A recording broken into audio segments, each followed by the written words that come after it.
थोड़े दिन पहले ही ईसापुर गांव में खेत मजदूरों और किसानों का संगठन बना था। भूदानी नेता बेनी बाबू ने घर घर घूमकर किसानों से अपील की थी कि तुम लोग अब किसी संगठन या झंडे के नीचे क्यों जाओ। मैंने जमींदार से पूरा गांव भूदान में ले लिया है, इसलिए अब बेदखली का सवाल ही नहीं उठता। जयप्रकाश बाबू जल्दी ही आने वाले हैं और आदर्श सर्वोदयी गांव की नींव पड़ने वाली है। लेकिन गांव के लड़कों ने उनकी बात नहीं मानी थी। जब से खेत मजदूरों और बटाईदारों के एक आध लड़के पढ़ने लगे हैं, तब से वे किसी की बात नहीं मानते। इसीलिए आदर्श सर्वोदयी गांव का उद्घाटन समारोह टलता गया था और उस दिन उनके कलेजे को गहरी चोट लगी थी। जिस दिन भगलू बटाईदार के लड़के विशु ने कह दिया था, बेनी बाबू, आपको कोई दूसरा गांव नहीं मिलता जो आप जमींदार साहब से ले लें? हम गरीबों के पीछे हाथ धोकर क्यों पड़े हैं? साथियों, ये कहानी है फर्क। इसे इसराइल नाम के लेखक ने लिखा है। चलिए आगे की कहानी पूरी करते हैं। आपको चुनाव लड़ना नहीं है, तब आप क्यों इस झमेले में पड़ रहे हैं? शिवजी बाबू खेत आपको दान देंगे, बोएंगे। किसान और फसलें होने पर शिवजी बाबू के गुंडे बंदूक लेकर आएंगे और फसल काट कर ले जाएंगे। ठीक उसी समय आपका अभिभाव और फसल के दूसरे छोर पर लाठी, तीर, भाला, गड़ासा लिए खड़े किसानों के सामने आप छाती खोलकर पड़ जाएंगे कि पहले मुझको मारो। मेरे जिंदा रहते मैं ऐसा नहीं होने दूंगा। आप बौखलाती भीड़ को हिंसा, अहिंसा और चौपाई सुनाएंगे और इस क्षण भंगुर संसार के माया जाल में न फंसने तथा अहिंसा के द्वारा ही आसुरी शक्तियों को पराजित करने की राम धुन गाएंगे। तब तक जमींदार के गुंडे हवाई फायर करते हुए फसल लेकर चले जाएंगे। फिर आप संतोष की लंबी सांस खींचते हुए शहर चले जाएंगे, अपने बड़े नेताओं को बताने की अहिंसा के ब्रह्मास्त्र से मैंने आज एक दानवी हिंसा पर विजय प्राप्त कर ली है और बहुत बड़े खून खराबे को रोका है। दूसरे दिन फिर आप जमींदार की देहरी पर जाएंगे और सत्संग होगा। नेताओं और अफसरों के इस अहिंसक विजय समारोह में बगल का गांव भी आपको दान में मिल जाएगा। आप वहां भी खून खराबा रोकने के लिए पहुंच जाएंगे। आपकी यह लीला अनंत है बेनी बाबू, और इस अनंत की चक्की में हम गरीब पिस गए हैं। आप हमें क्षमा करिए। हम गरीबों को हमारी ही हिंसा पर छोड़ दीजिए। कम से कम अपनी फसल की रक्षा ही हम कर लेंगे, जिससे साल भर भूखे मरना तो नहीं पड़ेगा। इस लड़के ने उनकी आत्मा हिला दी थी।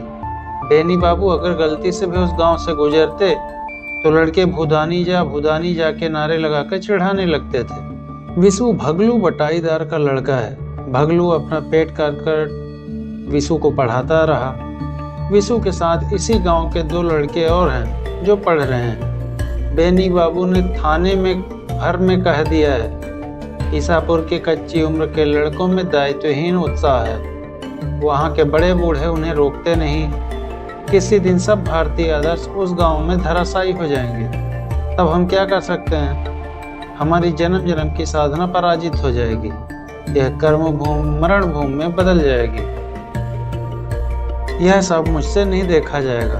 मैंने उस गांव में जाना छोड़ दिया है। अब उस गांव में उन तत्वों का आवागमन प्रारंभ हुआ है जो उपद्रवी हैं, हिंसा में विश्वास करते हैं। ईसापुर गांव में अब प्रभात की फेरी नहीं होती।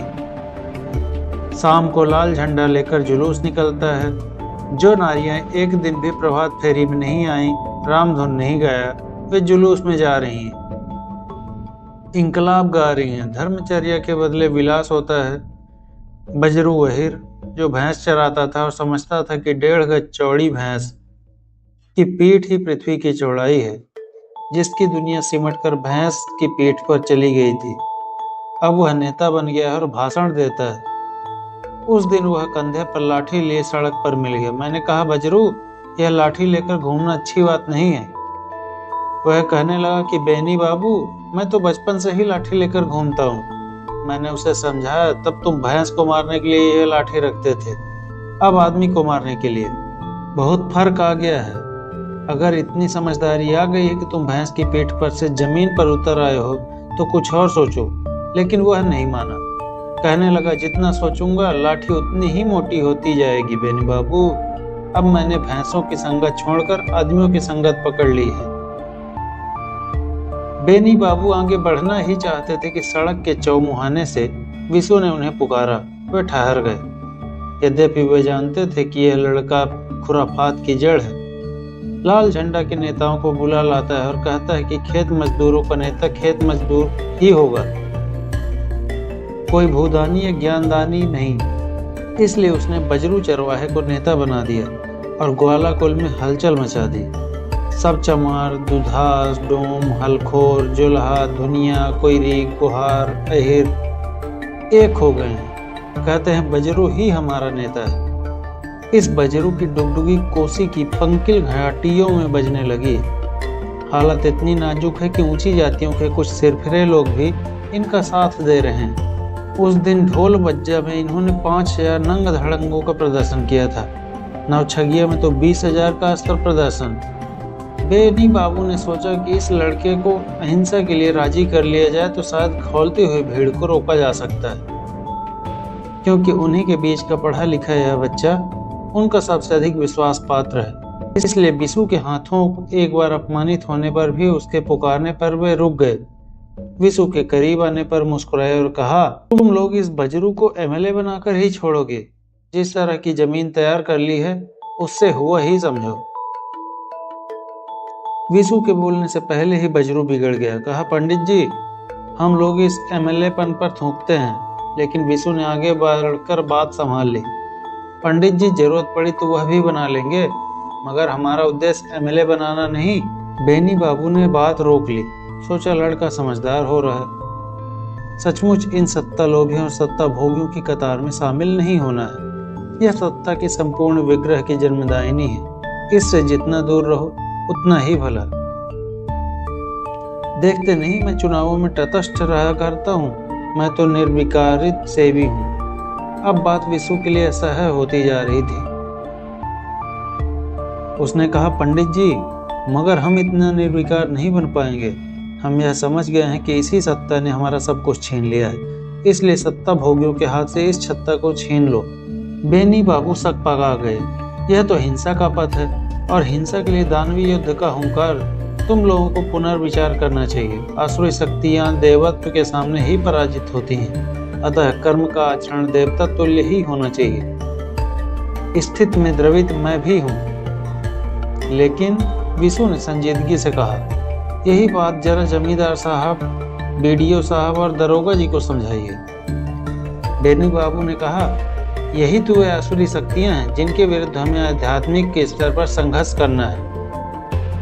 भौतिकता से संघर्ष में हमारे अस्त्र आध्यात्मिक ही होंगे, क्योंकि सत्य हमारे साथ है और सत्य की प्राप्ति का संघर्ष यदि कुरूप हुआ तो सत्य भी कुरूप हो जाएगा। इसलिए हमें सावधान होकर ही सत्य के पथ पर लड़ना है। बच्चों, हृदय परिवर्तन की प्रक्रिया बड़ी पीड़ादायिनी और दीर्घ होती है। साधना में उतावलापन कैसा।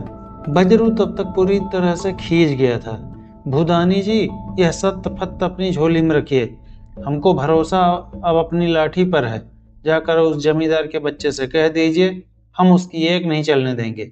हमने 200 बीघे जोत लिए हैं, धान भी काटेंगे। उसको आप अहिंसा पढ़ाइए। वह हमारा धान लूटने आएगा तो कोसी बहेगी खून की। हम किसी को मारने नहीं जा रहे हैं, लेकिन हमें कोई मारने आएगा तो हम उसे छोड़ेंगे नहीं।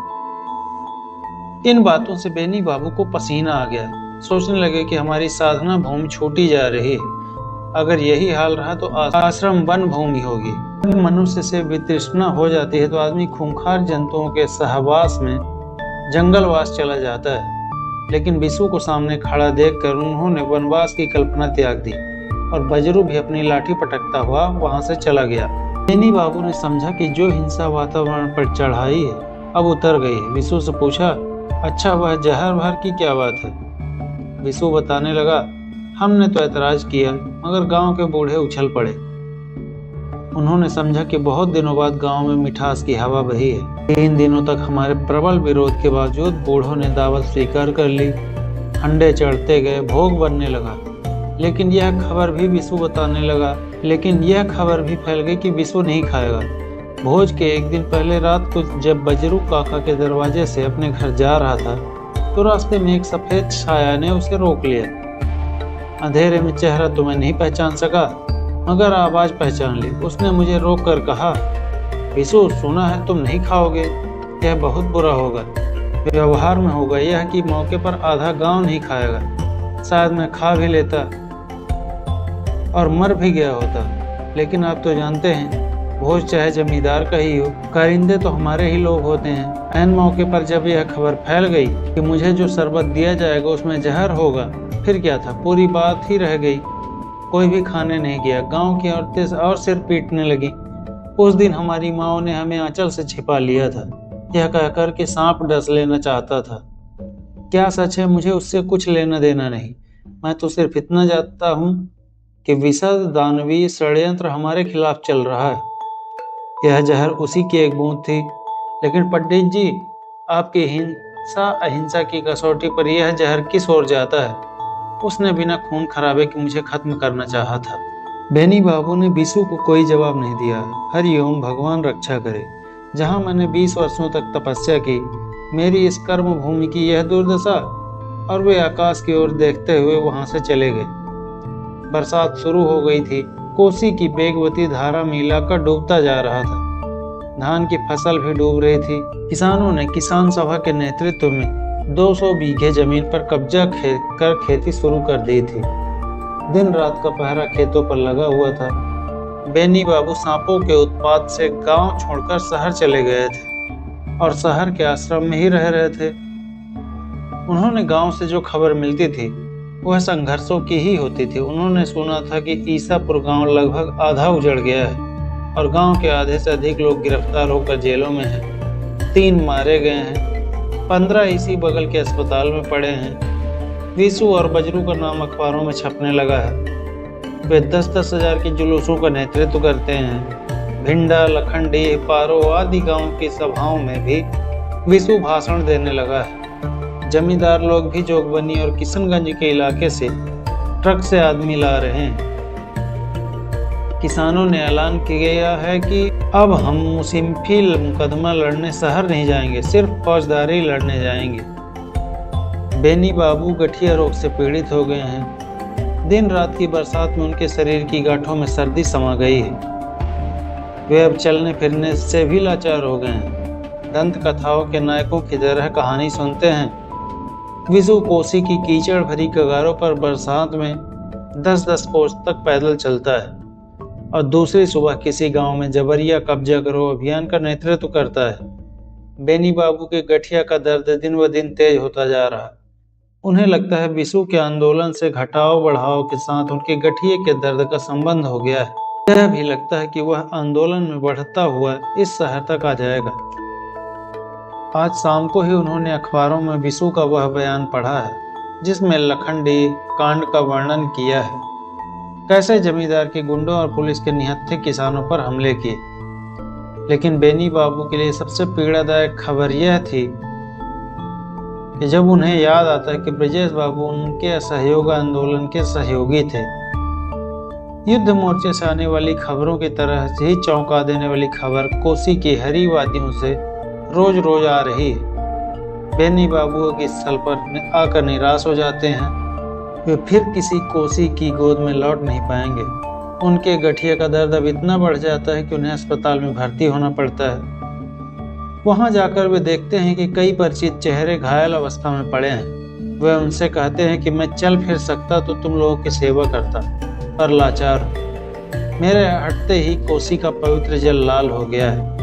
वहां खून की धारा बह रही है। हे राम, ये सब क्या हो रहा है? रात गहराती है। बेनी बाबू दर्द से कराहते हैं। उनके बगल का किसान भी दर्द से कराहता है। बेनी बाबू उससे कहते हैं, गठिया में बड़ा दर्द है भाई, लगता है मैं फिर उठकर खड़ा नहीं हो पाऊंगा। बेनी बाबू के बगल का किसान बीच बीच में कराह उठता है। वे उसे सांत्वना देते हैं। किसान कहता है, पंडित जी, इन दोनों में बहुत फर्क है। मुझे मालूम है आपको चोट नहीं लगी है। बेनी बाबू अपना दर्द भूलकर उदास हो जाते हैं।